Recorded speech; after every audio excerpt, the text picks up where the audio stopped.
ประเทศลาวเป็นประเทศที่มีชื่อศิลปะวัฒนธรรมที่เก่าแก่และมีหลายผสมผสานที่อยู่ต่อการวางเป็นรูปธรรมแห่งลาว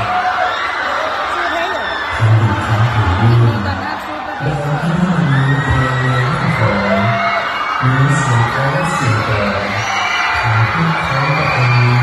ที่เป็นตัวอย่างของแต่ละเผ่าชนทั้งคนมุนฟีเจียงมุนเกลอและอื่นๆเหมือนในขั้นตอนที่วางประเทศลาวก่อนที่ปลายปีที่ผ่านมา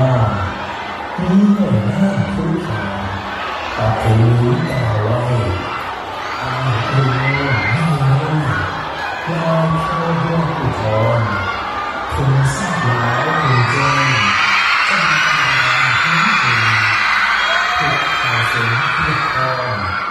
น้ำท้าสาพัดพาเป็นสมณะบอกไว้ภาษาเสื้อสร้างมาจิตใจขาวจำแจ้งพูดคำที่สูงส่งล้มสู้และไอ้ทั่วแป้งเดินลา